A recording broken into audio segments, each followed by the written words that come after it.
Hola. Hola, bienvenidos a nuestro programa. Se llama Historias de Sazón. Yo soy Sergio. Yo soy Monse.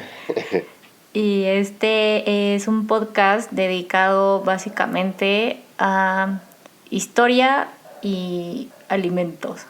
De cómo ha sucedido la historia, cómo han cambiado los alimentos o ingredientes a través de ella, cómo también han influido dentro de la historia. Algunos ingredientes o algún platillo, cómo han afectado a la historia. Sergio y yo los dos estudiamos gastronomía y nos gusta mucho la comida y nos parece particularmente interesante cómo la comida siempre ha estado dentro de la historia de la humanidad. Entonces, pues van a ser episodios donde Sergio cuente una historia y yo cuente otra historia de una comida en específico. O de algún ingrediente o algún platillo, algo que nos parece interesante y que creemos que les va a parecer interesante a ustedes. Exactamente. Entonces, pues, adelante. Vamos a comenzar. Pues bueno, le voy a platicar de algo que creo que todo el mundo conoce. Se trata de la sopa de cebolla. La cebolla es una verdura que se ha utilizado desde el principio de los tiempos, realmente todos, desde los antiguos egipcios, los sumerios, todo el mundo ha utilizado la cebolla. Y pues uno de los platillos, si no es que el platillo más emblemático en este ingrediente, es la sopa de cebolla, que pues obviamente cuando hablamos de eso tenemos que hablar de Francia. Entonces, para empezar, vamos a platicar qué es la sopa de cebolla para los franceses. Para los franceses, así como aquí en México acostumbramos ir por tacos a las 2 de la mañana después de la fiesta, a los franceses van por sopa de cebolla. Se ha transformado en una... Sí, es en serio. Se ha transformado como en una de esas cosas que hacen, así como en Estados Unidos van a McDonald's o a comer pizza a las 2 de la mañana, los franceses acostumbran ir a comer sopa de cebolla. Es un remedio quitacruda. Pero, ¿cómo inició esta sopa? ¿Cómo se popularizó? Mira, te platico. Realmente el inicio de la sopa de cebolla no está muy claro. Existen muchas versiones. Para empezar, las dos tienen que ver con Luis XV. Luis XV, dentro de las dos versiones, se dice que un día regresó a su castillo, regresaba de cazar, y vio que en su alacena estaba vacía. Lo único que tenía era cebollas, mantequilla y champán. Digo, hay que ser un rey para que solo tenga champán en toda la cena, ¿verdad? Pero bueno, llegó, vio eso y pues con eso hizo una sopa para comer, en las historias. El otro es que Stanislas Leczinski, duque de Lorena y padre de la reina consorte de Francia, estaba viajando a visitar la corte. Cuando pasó por Champagne, por una fonda, comió esta sopa de cebolla que le encantó. Entonces les pidió la receta a la fonda, la llevó a la corte y se hizo súper popular. Esas son como las dos versiones más conocidas. Realmente se remonta hasta más atrás. Hay una receta en el libro de Le Viandaire, de Talleyrand, del siglo XIV, en donde todavía indica cómo cocinar esta receta. Entonces es realmente algo que, bueno, que siempre se ha servido en Francia. Pero lo interesante es cómo se hizo popular. No sé si conoces o habías escuchado hablar del mercado de Les Halles. No. En París se abrió un mercado, se llama Les Halles, su significado en español sería los salones. Se fundó en el año de 1135 por el rey Felipe Augusto. Y empezó como un mercado al aire libre. Digo, aquí en México lo conoceremos, hace cuenta, un tianguis. Okay. Pero empezó a florecer, empezó a crecer y pues para evitar contagios, evitar enfermedades, tuvieron que poner una pared porque justamente estaba al lado del cementerio de los Santos Inocentes. ¡Qué guácala! Efectivamente. Entonces estaba el mercado, imaginemos un mercado de abastos y al lado pues el cementerio, uno de los cementerios más grandes que en París. El problema fue que el mercado empezó a crecer y crecer y crecer y el cementerio comenzó a descender y descender y descender. Se volvió un gran problema. Realmente empezaron a decir que el cementerio había sido bendecido con tierra come carne, porque los cuerpos que enterraban se desintegraban en semanas. O sea, a ver, espera. Espera, lo que estás intentando decirme es que en el mercado sacaban cuerpos del cementerio y los vendían como carne. No, no, no. El mercado creció y el cementerio pues siguió creciendo, ¿no? Pues, digo, al final las personas estaban pues, falleciendo y las enterraban ahí. Pero pues por las condiciones del cementerio realmente se empezó a volver un tema. Entonces para el siglo XVIII. No, a ver, espera, no entendí. O sea, ¿cómo que tierra como en carne? Pues sí, O sea, efectivamente. se descomponían muy rápido los cuerpos y entonces se llenaba de moscas. Ok. No, pues se descomponían muy rápido los cuerpos por las mismas condiciones. Seguramente había un tema de humedad, un tema del mismo suelo, de la tierra, pues del Y cuidado estaba que le ponían. vendiendo comida. Al lado de una pared, solo separaba una pared, el mercado del cementerio. Qué desagradable. Efectivamente. De hecho, para el siglo XVIII, dígase 700 años después, perdón, 600, estaba un escritor que se llama Louis Sébastien Mercier, argumentó que el cementerio estaba atentando contra la vida y la salud de los habitantes del vecindario, Ok. con tal olor que el caldo y la leche se echaban a perder en pocas horas en las casas colindantes. Qué asco. O sea, Entonces, imagínate estar comprando comida con olor a muerto.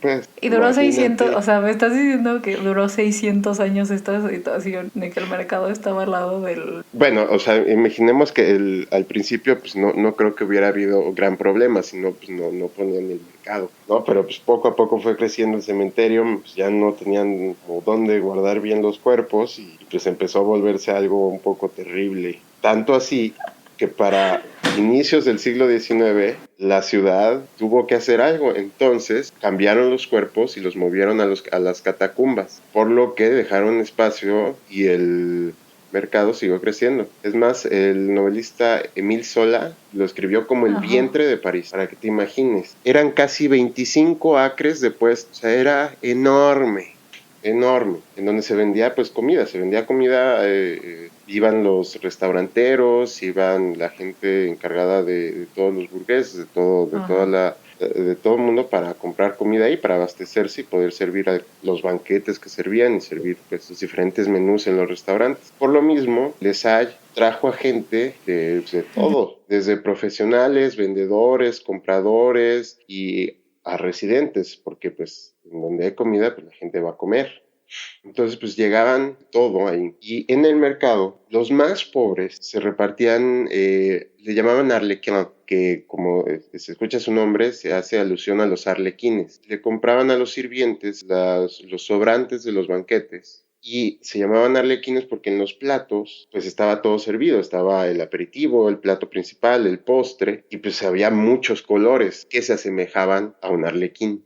Ya los que podían gastar un poquito más recurrían a los vendedores que justamente vendían sopa. Como iban temprano, hacía frío, y los vendedores pues daban una sopa caliente para los que iban a hacer sus compras. Entonces imaginemos en las calles, así como digamos aquí en México encontrábamos una taquería en la esquina, pues allá estaba una señora o un señor con una gran caldero de sopa humeante, pues le servía en unos platos de sopa a la gente. Lo más común era esta sopa de cebolla, que al principio no es como la sopa que tú y yo conocemos, ¿no? Una sopa que está gratinada, que está mucho más producida. Era una sopa pues muy aguada, mucha agua, Ok.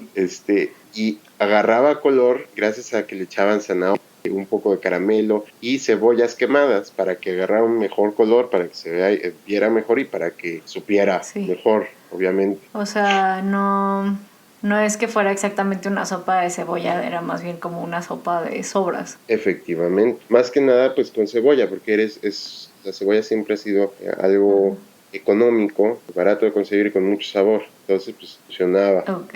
Y pues obviamente los restaurantes que rodeaban Les Halles empezaron a servir esta sopa, como el Le Paul au Pot, Le Chef Barat o el Pied de Cochon. Entonces aquí empezó a ganar fama, porque pues obviamente como es un restaurante francés, quisieron agregarle algo más. Entonces decidieron agregar Ok. el gratinado o le gratiné. Entonces pues ya empezó a agarrar forma esta sopa. Justamente dejaron de utilizar agua nada más. Hacían un caldo de res, agregaban la cebolla caramelizada. Típicamente era Con mantequilla. Cebolla amarilla, cebolla amarilla, bien caramelizada, agregaban el fondo de res o el caldo de res y pues dejaban que se cocinara. Agregaban un trozo de pan encima, queso comté o el queso suizo, que aquí lo conocemos. El queso comté es un queso con denominación de origen francés, tiene que asemeja lo que no creo que todos hemos probado el queso comté, pero el queso suizo, pues imaginemos un sabor más o menos así. Entonces, pues empezó a volverse muy popular, tanto así que justamente el nombre popular era gratiné des ailes, o sea, el gratinado del mercado. Entonces es un plato que se volvió un clásico instantáneo. Todo mundo empezó a consumirlo. Entonces imaginemos que estos restaurantes abrían de sol a sol, abrían todo el día porque recibían a los que trabajaban muy temprano en el mercado y los que llegaban el resto del día. Entonces se quedó esta tradición de pues ya que que salía la gente a la vida nocturna, salía, tenía hambre y pues llegaban y ¿qué comían? Pues comían una sopa de cebolla. Se volvió muy ecléctico porque llegaban así como podían llegar gente vestida con smokings. También al lado estaba comiendo el cargador del mercado la misma sopa de cebolla. Entonces, pues lamentablemente el mercado se trasladó a Rungis, cerca del aeropuerto de Orly, en los 70. Pues bueno, la zona en donde se encontraba el mercado de Versailles, pues se convirtió en una zona común y corriente de París, por así decirlo. Entonces, los mismos restaurantes pues cambiaron un poco su manera de hacer las cosas, pero siguen abriendo de sol a sol. El Le Pied de Cochon es el que continúa haciéndolo y es tan popular este platillo que vale la pena mencionar que el Le Pied de Cochon hace algo muy interesante, hace el Día de la Sopa, en donde junto con la iglesia de Saint Eustache, el segundo domingo de enero, sirven sopa a todas las personas de escasos recursos de la zona. Es más, llegan a servir hasta 400 personas. Sopa para 400 personas. Y sirven la sopa de cebolla. Qué padre, día de la sopa. Y qué bueno que ya se movieron del cementerio, porque qué asco. Pues el cementerio lo quitaron, continuó el mercado. Todos los cuerpos los pasaron a las catacumbas. Entonces, pues al día de hoy sigue siendo un plato típico de la cocina francesa. Es más, pues es un plato que todo mundo conoce como 100% francés, sirve en todo el mundo. Y pues salió de eso, realmente salió de, bueno, si lo quieres ver así, de un rey que no tenía nada en su alacena más que champán, cebollas y mantequilla. Y continuó siendo algo muy ecléctico de uno de los mercados más famosos en el mundo, como fue Versailles, y sigue siendo al día de hoy algo que consume todo el mundo, que consume desde el trabajador hasta el más adinerado de los adinerados. En el restaurante más lujoso del mundo se va a ver una sopa de cebolla, así como en algún bistró muy sencillo de Francia, si lo sigues viendo. Es algo muy interesante que sea pues al alcance de todo. ¡Wow! ¡Qué buena historia! Sí que supiste inaugurar nuestro primer episodio. Súper bien. Me encantó esa historia. Está padre, ¿no? Más que nada porque es algo sí, que sabemos, es muy popular en la gastronomía. Digo, nosotros que lo estudiamos siempre nos enseñaron a hacer sopas, lo primero que nos enseñaron fue hacer sopas de cebolla. Y entender la historia que carga detrás, pues hace que sea... que tenga mucho más significado. Efectivamente. O sea, como para entender la cultura y así. O sea, digo, no sé si entender la cultura, pero por lo menos sabes de dónde viene lo que te estás comiendo. Efectivamente. Su contexto. Solo que sin muertos al lado. Sí, pues bueno. ¿Y tú de qué me vas a platicar, Monse? Yo tengo una historia un poco más breve, creo. Un poco de contexto de por qué escogí esta historia. Es que me acuerdo que tuvimos en la universidad una clase en donde nos explicaron por qué en la Ciudad de México le llamamos jitomate al tomate rojo y en el resto de... Bueno, más bien nos explicaron por qué en la Ciudad de México le llamamos así. Y entonces una vez yo me estaba peleando con mi horrible excuñado porque él, siendo del norte del país, decía que aquí estábamos equivocados, que aquí no se llama jitomate, se llama tomate. En todo el mundo le dicen tomate y solamente aquí le decimos jitomate, cosa que no es cierto, pero bueno, hazlo cambiar de opinión, ¿no? Entonces leí la explicación que nos dieron en la universidad y no fue suficiente para convencerlo.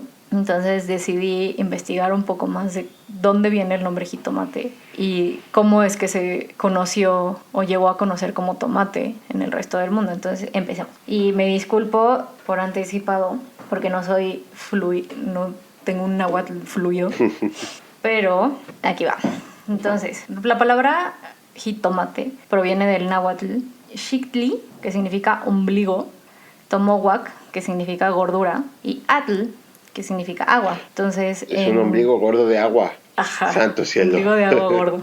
Ombligo de agua gorda. Entonces, en el náhuatl, el término genérico para llamarle a todas las diferentes variedades de tomate era justamente ese, tomatl, que significa objeto gordo. Y tiene muchos sufijos para explicar qué tipo de tomate es. Entonces, por ejemplo, el xaltomatl viene de xali, arena, y tomatl, tomate, para referirse al tomate que crece en el suelo arenoso. O sea, y también el ishuatomatl viene de ishuatl, hoja, o ishuayotl, envoltura, en referencia a la membrana que cubre el tomate verde. Oh. Sabes que el tomate verde viene como con una peliculita y luego el tomate por adentro es medio pegajoso. De hecho, ¿sabes Entonces, cómo se le dicen al jitomate verde en el norte del país? ¿cómo? Le dicen fresadilla, porque cuando tiene justamente esta capa parece una fresa, para que te imagines. Eso no lo sabía. Pues en náhuatl se llama ishuatomatl, que viene justamente de este sufijo. Entonces, la palabra jitomate tiene muchas interpretaciones. En realidad, la que ya te di, del ombligo de agua gorda, o otra que es xihuitl, hierba, y tomatl, de tomate, o xipehua, desollar. Xipehua significa desollar, descortezar o pelar, y esto hace referencia de que el tomate rojo no tiene la membrana que tiene el verde. Oh. O sea, es como tomate pelado. Ya, ajá. Okay, entonces, bueno, de ahí viene la palabra jitomate, realmente. Lo que pasa es que los conquistadores españoles no hacían la distinción entre los diferentes tipos de tomates. A todos les decían tomate, incluido el rojo, el verde, todos se llaman tomates para ellos. Y por eso, cuando se lo llevaron a Europa, España, se le conocía únicamente como tomate. Y lo empezaron a utilizar en España en salsas, pero por un tiempo no tuvo mucho éxito en el resto de Europa, al principio. Después de un rato que el jitomate no tuvo éxito, Italia fue el primer país europeo, o sea, después de España, que adoptó el jitomate en su cocina. Y se dio muy bien en España porque el clima es muy similar al que existe en México, o bueno, en la Nueva España. Y entonces fue como un nicho ecológico ideal para el Mediterráneo, para que se diera esta planta. Entonces le empezaron a crecer como en sus casas, los italianos y así. Pero originalmente la receta de salsa de jitomate que hacían en Italia era estilo español. Uh-huh. Entonces incluía pimientos, chiles, porque los españoles introdujeron la manera azteca de preparar el jitomate. No. O sea, como en España lo hacían como de la forma azteca, entonces la primera receta que entró en Italia incluía también como pimientos, chiles, era como más especiado y eso le denominaban como estilo español.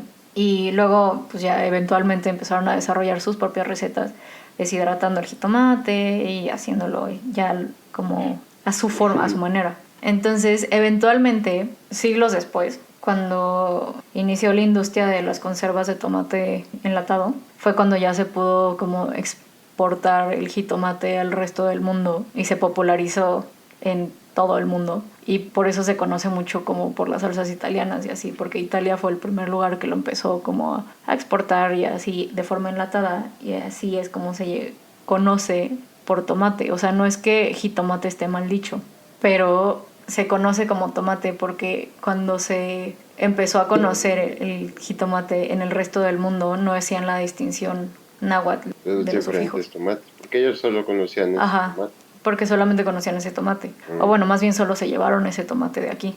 O sea, según mis investigaciones, en los primeros textos de recetarios y de crónicas que hicieron los españoles, a todos los tomates que había aquí en México se les refería como tomate. O sea, no importaba el tipo de tomate que fuera, les decían tomate nada más. Pues qué mal. Entonces, por eso... ¿No se daban cuenta que había sí. unos verdes y unos rojos? Sí, eran diferentes, pero pues, les valió. Y yo creo que nada más les gustó el rojo, y es el único que se llevaron. Entonces se llamó tomate. Y así es como se empezó a conocer en el resto del mundo. Yo creo que llegó a Estados Unidos. O sea, esta es mi teoría, esto no es parte de mi investigación para nada, pero yo creo que como lo empezaron a exportar como enlatado a Estados Unidos, de Estados Unidos lo empezaron a conocer como tomate, porque así venía en la lata. etiqueta, y ya de ahí bajó la frontera y en el norte se empezó a conocer como tomate también. Sí, claro.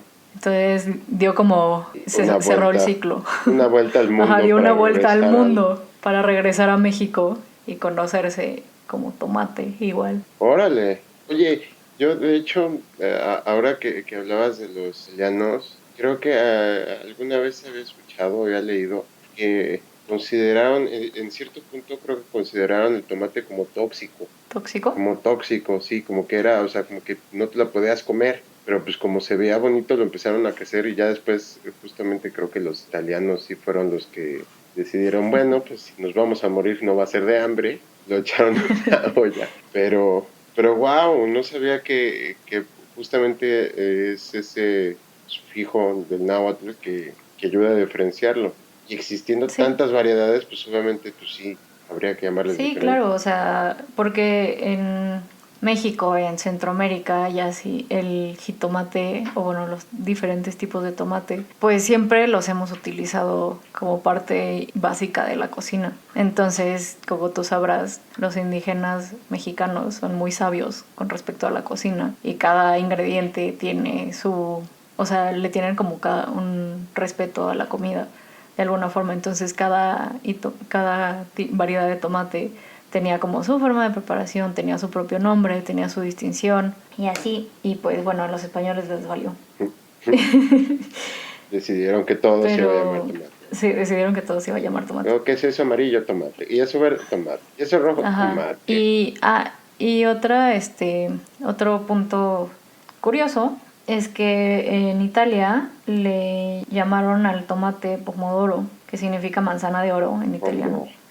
Lo cual sugiere que los primeros jitomates de Italia, o sea, los primeros jitomates que se dieron en Italia eran amarillos. Claro. Sí, pues sí. Wow.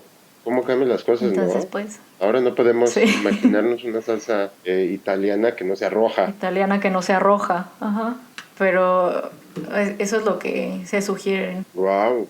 Por el nombre. Órale, qué padre, interesante. Bueno saber estas entonces, raíces que tenemos aquí pues justamente aquí es en donde de aquí se llevaron el jitomate para allá. Saber que estamos tomando el nombre, por así decirlo, el nombre original que le dieron los náhuatl, en náhuatl a este producto que al final de cuentas se utiliza en todo el mundo, todas las cocinas utilizan jitomate en mayor o menor proporción, ¿no? Pero todas las que justamente, digo, obviamente cuando se lo llevan los españoles se recibe el nombre de tomate y queda ese nombre, pero que nosotros mantenemos esas raíces es súper padre. Entonces, ya saben, si a alguien le pasa lo mismo que a mí, que les empiezan a pelear por cualquier tontería, como es que en la Ciudad de México solamente le decimos jitomate y en el resto del mundo se llama tomate, entonces nosotros tenemos que estar equivocados a fuerza.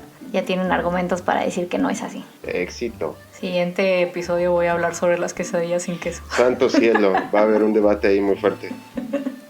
Muy fuerte. No, no es cierto. No es cierto, me voy a guardar eso para otro día. No, qué bueno. Estamos empezando y todavía no queremos tener enemigos mortales. Te van a venerar en la Ciudad de México y el resto del país va Guerra. Sí, Guerra civil. Wow, buenísimo. Pues yo, como bueno, siempre, me voy a mantener enigmático. Mi próximo tema va a ser una sorpresa. Espero que les guste y que revele tanto como sopa de cebolla. Qué padre, hoy esta vez tuvimos dos temas muy, muy separados. Sí, geográficamente Efectivamente. separados. O muy juntos, porque Pues no se bueno, puede eso. hacer una salsa sin tomate ni sin cebolla. Sin jitomate, discúlpame, ya lo estoy diciendo mal yo. Grosero.